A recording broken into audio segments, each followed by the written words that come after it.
Bismillahirrahmanirrahim. Assalamualaikum warahmatullahi wabarakatuh.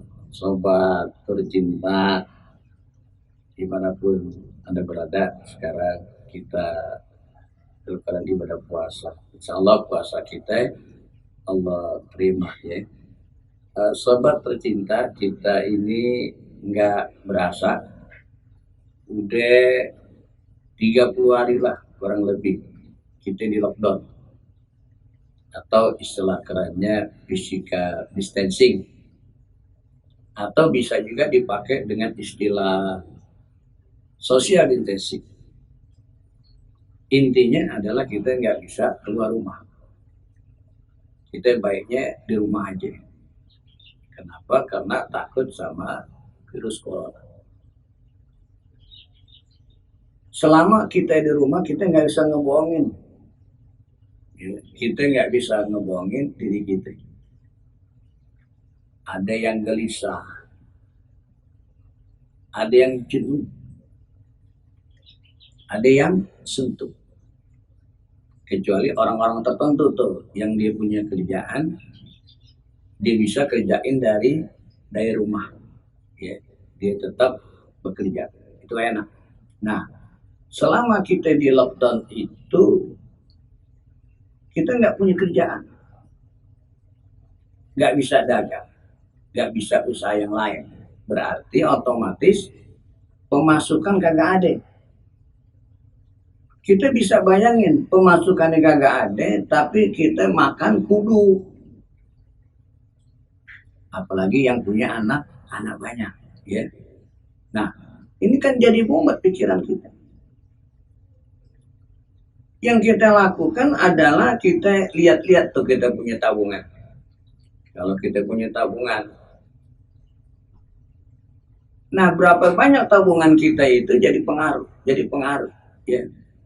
Kemudian akhirnya berpikir kapan nih virus corona ini nggak ada lagi atau ngabur dari Indonesia, paling tidak kita kepikiran. Dan ini nggak jelas kapan. Makan kudu, uang kita pas-pasan, kita perlu makan. Sementara virus corona nggak ketahuan kapan dia ngacirnya. Nah akhirnya akan muncul rasa takut kita. Takut kira-kira kesononya kita bisa makan apa enggak. Dan rasa takut dan rasa lapar ini udah Allah nyatain tuh dalam surat An-Nahl ayat 112, ketika Allah memberikan azab kepada penduduk Mekah ketika itu, di mana mereka enggak gembira dengan datangnya Nabi, enggak suka, bahkan mereka menentang. Akhirnya Allah kasih pakaian azab kepada penduduk Mekah ketika itu. Rasa takut dan rasa lapar itu kita di lockdown belum lama, sekitar 30 hari. Nah, paling kita ada harapan, kita punya harapan tuh. Harapan kita mungkin ada bantuan dari yayasan, dari pengurus masjid, dari Pemda DKI, dari pemerintah, dan dari teman-teman kita lah gitu. Tapi harapan itu kan nggak terus menerus. Kemudian kalau datang juga bantuan nggak selalu kita dapat. Dapatnya nggak selalu, makan kita kudu, maka muncul rasa takut kita. Akhirnya kita gelisah. Nah, sobat sekalian, ini tentunya kita ambil pelajaran, kita ambil hikmahnya. Nanti juga kita akan mengalami lockdown yang berkepanjangan, di mana lockdown kita di alam kubur. Lockdown kita seorang diri. Kalau sekarang kan masih enak, kita sama keluarga, kita kuat sedikit masih bisa lah. Nanti di alam kubur nggak bisa, kita di lockdown. Nah ketika kita di lockdown nggak bisa ngapa-ngapain, kita nasib kita tergantung kepada amal ibadah kita, bukan kepada orang lain, kepada amal ibadah kita. Itu yang akan nolong kita, yang membuat kita nggak gelisah, nggak suntuk, nggak ketakutan di alam kubur. Karena apa? Karena kita udah punya persiapan yang cukup. Bahkan yang lebih menggembirakan lagi, di alam kubur pun kita di samping kita punya persiapan yang cukup dengan amal ibadah ketika kita hidup di alam dunia ini, lalu kita punya aliran pahala yang datang dari luar selain apa yang ada sama diri kita. Dari mana? Ya, kalau dari pemerintah, dari orang tertentu, dari masjid itu kan di dunia bisa iya dan bisa enggak. Kalau memang iya juga enggak setiap saat. Kalau ini setiap saat terus mengalir sampai nanti dunia kiamat. Apa aliran pahala itu dari luar yang datang kepada kita? Kata Nabi, idza matatnu adam in qata amalu ila misalis. Jika anak keturunan Adam itu mati, maka terputus amal ibadahnya kecuali dalam 3 hal. Orang udah mati, nggak bisa ngapa-ngapain, nggak bisa beribadah lagi, udah habis, udah terputus. Tetapi kata Nabi, ada 3 aliran pahala yang masih terus mengalir. Yang pertama adalah anak yang soleh dan soleha yang mendoakan orang tuanya. Terlebih lagi nanti kedua orang tuanya udah meninggal dunia.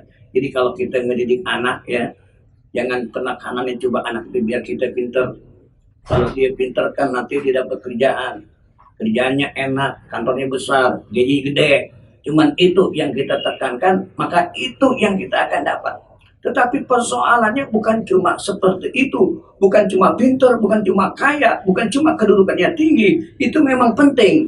Tapi yang jauh lebih penting lagi adalah apakah ketika kita nanti meninggal dunia, anak kita masih bisa nggak doain kita, masih mau apa enggak doain kita, masih sempet apa enggak mendoakan kita. Itu yang harus kita tanamkan sejak dari sekarang ini. Lalu yang kedua adalah ilmu-ilmu yang bermanfaat. Nah, kita punya kebiasaan, kita sedikit demi sedikit kita ajarin. Orang yang nggak sholat kita ingetin, yang kita marahin. Orang yang nggak sholat kita ingetin. Orang yang nggak bisa ngaji kita bilangin, kita tuntun ya. Jangan bisanya kita nyalain orang melulu. Orang ngajinya salah kita salahin, ya kita marahin. Kapan dia bisa majunya? Kita ajarin, kita pelan-pelan dengan penuh kesabaran. Dan yang ketiga adalah yang akan terus mengalir amal jariah kita. Amal jariah kita ini penting. Ya, makanya ketika Allah memberikan kita rezeki, kita punya harta, punya kekayaan, itu hakikatnya bukan punya kita, itu punya Allah. Lillahi ma fis samawati wa ma fil ardh. Kepunyaan Allah apa yang ada dengan ame kita ini cuma dititipin doang. Nah, kita punya hak diberikan kesempatan Allah untuk memanfaatkan. Maka ketika kita diberikan rezeki oleh Allah yang cukup, mari ayo kita infakkan sebanyak-banyaknya, ya, sebatas kemampuan kita.